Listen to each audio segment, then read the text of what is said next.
నమస్కారం. ఈరోజు మనం ఒక ముఖ్యమైన విషయం గురించి అంటే తల్లి బిడ్డల ఆరోగ్యం గురించి దానికి ప్రభుత్వపరంగా అందుతున్న ఒక సాయం గురించి వివరంగా మాట్లాడుకుందాం. నమస్కారం. అవును, ఈ గర్భం దాల్చడం, ప్రసవం, ఆ తర్వాత కొన్నాళ్ళు ఆ సమయం అనేది తల్లికి బిడ్డకు చాలా చాలా కీలకం గదా. నిజమే.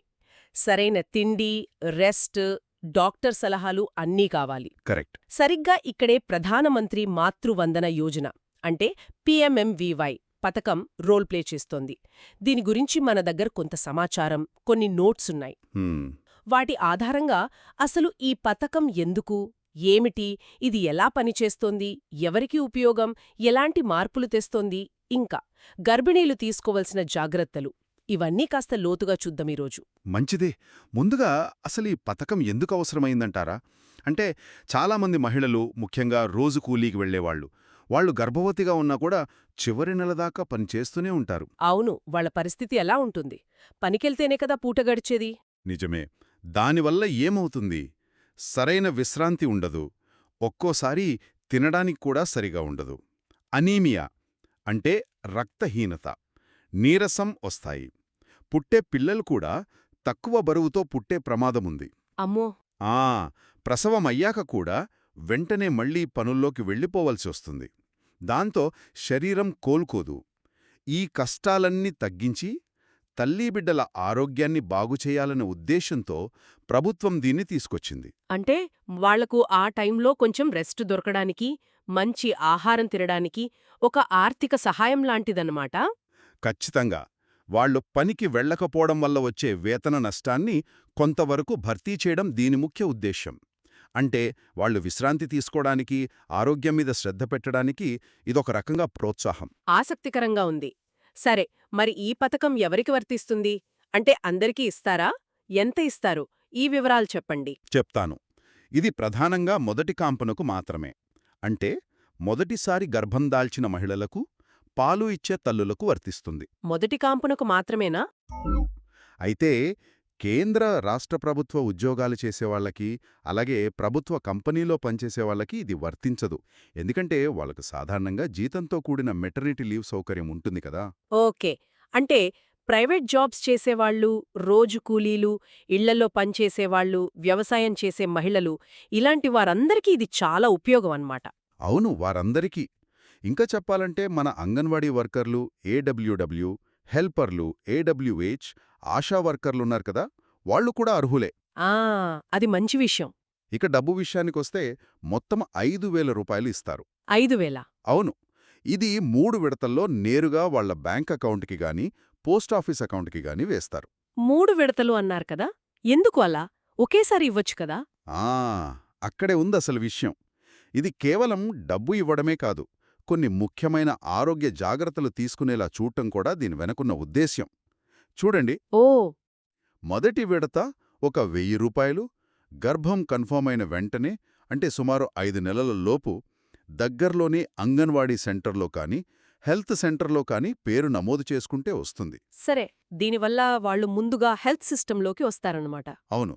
ఇక రెండో విడత 2,000 రూపాయలు.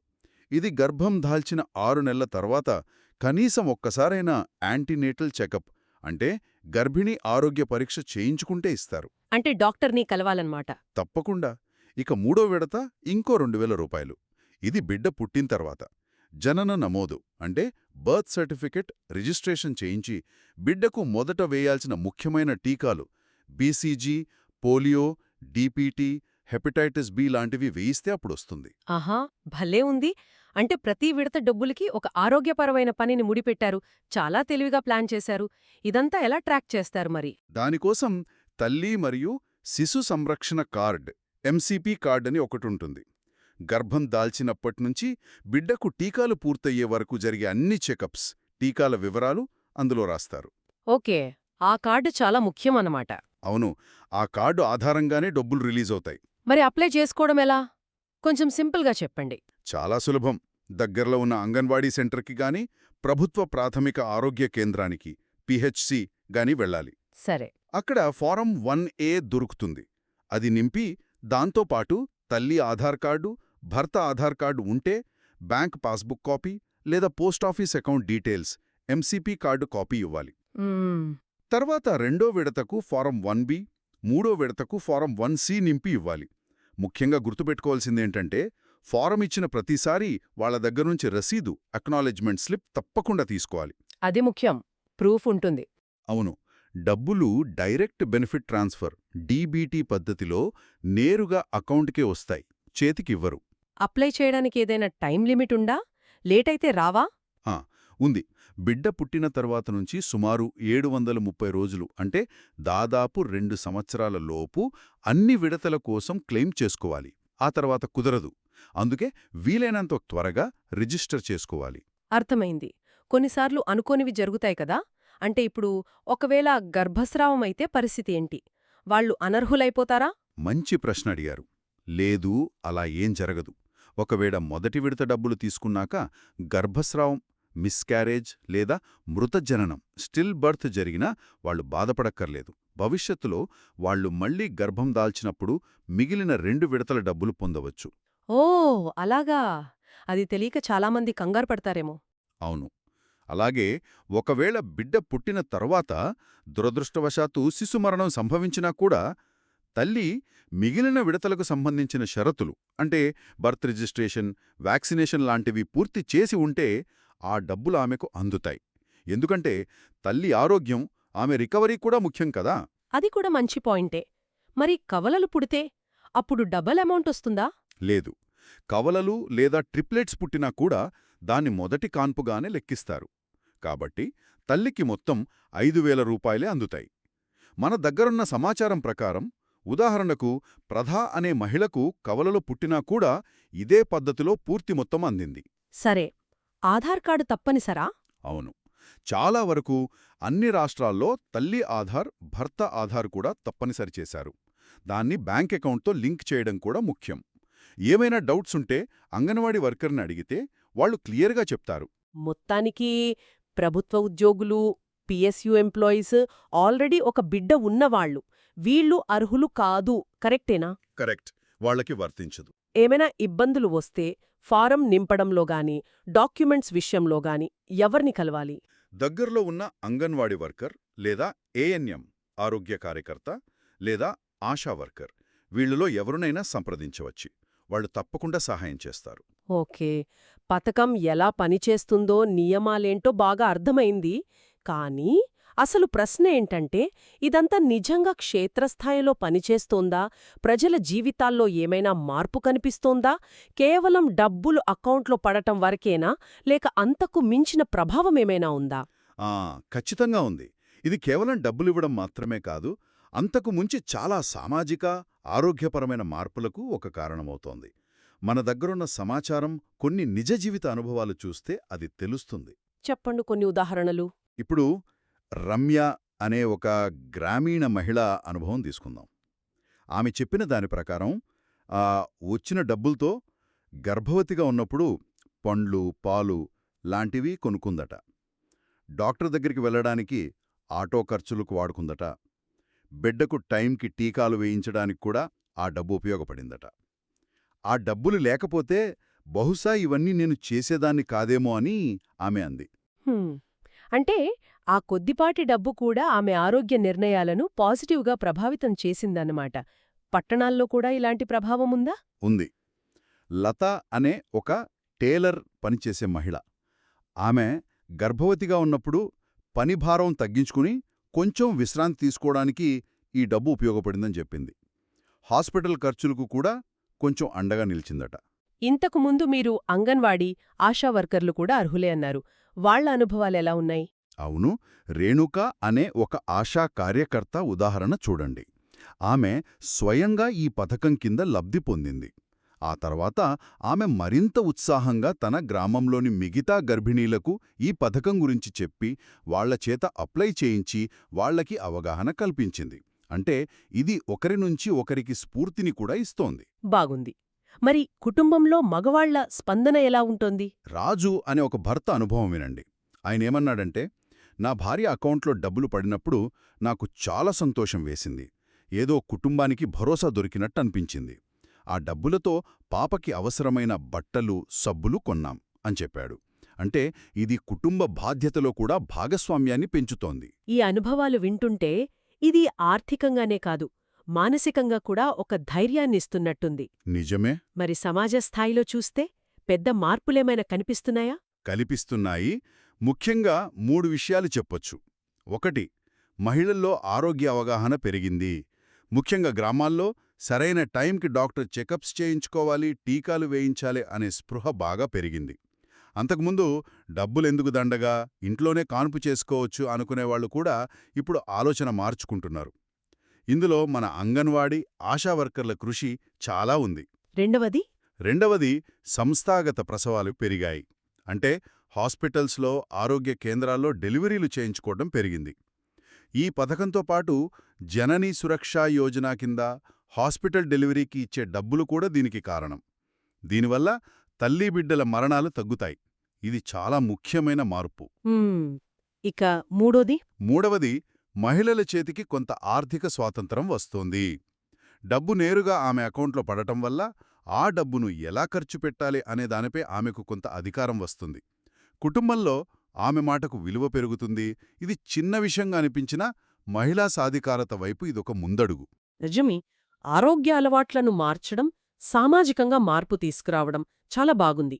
ఇప్పుడు మళ్ళీ ఆరోగ్య విషయానికొస్తే అసలు గర్భధారణ సమయంలో తర్వాత ఆరోగ్యంగా ఉండాలంటే ఏమేం జాగ్రత్తలు తీసుకోవాలి? ఈ పథకం ఆ జాగ్రత్తలను ఎలా ప్రోత్సహిస్తోందో కాస్త చెప్పండి. ఇది చాలా ముఖ్యమైన ప్రశ్న. ఎందుకంటే పథకం అసలు లక్ష్యం కూడా అదే కదా. కొన్ని కీలకమైన విషయాలు చూద్దాం. మొదటది పోషకాహారం. అంటే మంచి బలమైన ఆహారం తీసుకోవడం. ఎలాంటి ఆహారం? పప్పు ధాన్యాలు, ఆకుకూరలు, రకరకాల కూరగాయలు, పండ్లు, పాలు, పెరుగు, గుడ్లు ఇలా అన్నీ కలిపి తినాలి. ఐరన్, ఫోలిక్ యాసిడ్, కాల్షియం మాత్రలు డాక్టర్ సలహా మేరకు తప్పకుండా వాడాలి. సరదాగా రంగుల పళ్ళెం అంటారు. అంటే ప్లేట్లో రకరకాల రంగుల పదార్థాలు ఉండేలా చూసుకోవాలి. మంచి పోలిక.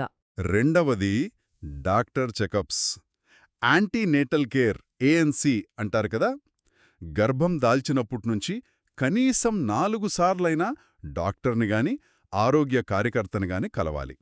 వాళ్ళు బరువు, బీపీ చూస్తారు, రక్త పరీక్షలు చేస్తారు, కడుపులో బిడ్డ ఎలా పెరుగుతుందో గమనిస్తారు, అవసరమైన టీటీ ఇంజెక్షన్లు ఇస్తారు. ఈ చెకప్స్ చాలా చాలా ముఖ్యం. అందుకే గదా 2వ విడత డబ్బులు దీనికి లింక్స్ చేశారు. అవును.